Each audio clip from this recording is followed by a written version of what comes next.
A man named Lazarus was sick. He lived in Bethany with his sisters Mary and Martha. This is the Mary who later poured the expensive perfume on the Lord's feet and wiped them with her hair. Her brother Lazarus was sick, so the two sisters sent a message to Jesus telling him, "Lord, your dear friend is very sick."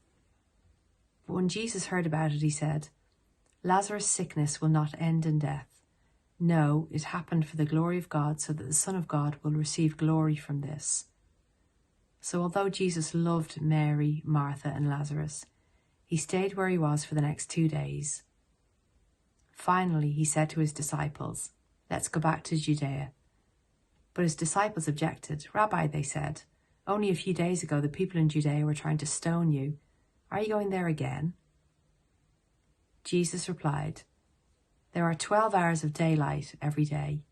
During the day, people can walk safely. They can see because they have the light of this world. But at night there is danger of stumbling because we have no light."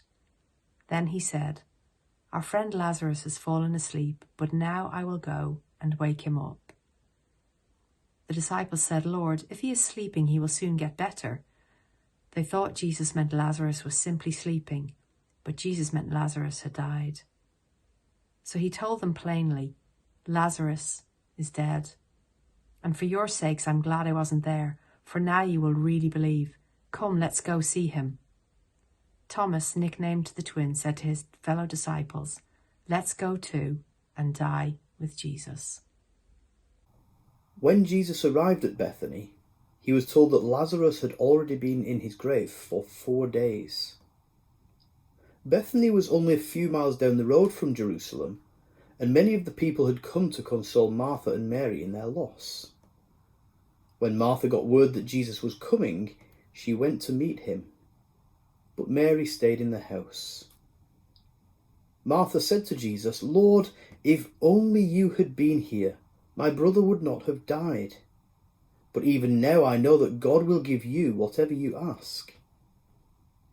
Jesus told her, "Your brother will rise again." "Yes," Martha said, "he will rise when everyone else rises at the last day." Jesus told her, "I am the resurrection and the life. Anyone who believes in me will live even after dying. Everyone who lives in me and believes in me will never ever die. Do you believe this, Martha?" "Yes, Lord," she told him. "I have always believed you are the Messiah, the Son of God, the one who has come into the world from God." Then she returned to Mary. She called Mary aside from the mourners and told her, "The teacher is here and wants to see you." So Mary immediately went to him. Jesus had stayed outside the village at the place where Martha met him.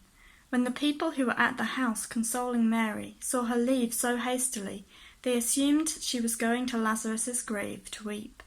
So they followed her there. When Mary arrived and saw Jesus, she fell at his feet and said, "Lord, if only you had been here, my brother would not have died." When Jesus saw her weeping and saw the other people wailing with her, a deep anger welled up within him, and he was deeply troubled. "Where have you put him?" he asked them. They told him, "Lord, come and see." Then Jesus wept. The people who were standing nearby said, "See how much he loved him." But some said, "This man healed a blind man. Couldn't he have kept Lazarus from dying?" Jesus was still angry as he arrived at the tomb, a cave with a stone rolled across its entrance.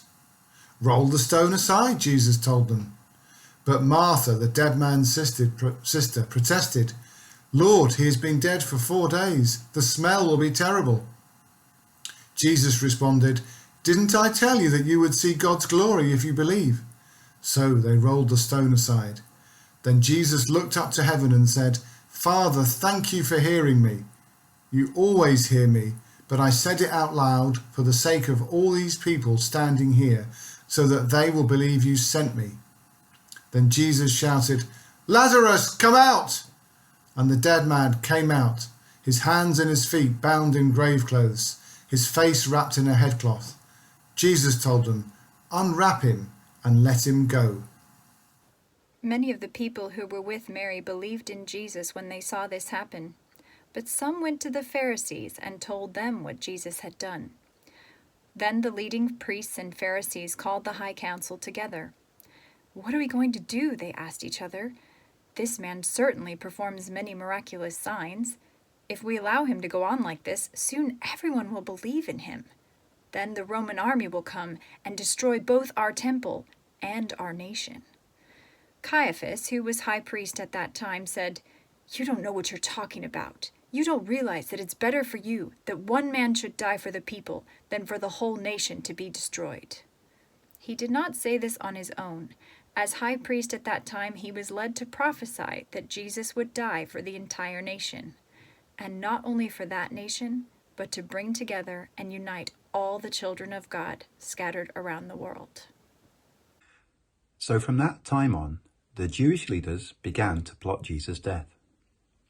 As a result, Jesus stopped his public ministry among the people and left Jerusalem. He went to a place near the wilderness, to the village of Ephraim, and stayed there with his disciples. It was now almost time for the Jewish Passover celebration, and many people from all over the country arrived in Jerusalem several days early so they could go through the purification ceremony before Passover began. They kept looking for Jesus, but as they stood around in the temple, they said to each other, "What do you think? He won't come for Passover, will he?" Meanwhile, the leading priests and Pharisees had publicly ordered that anyone seeing Jesus must report it immediately so they could arrest him.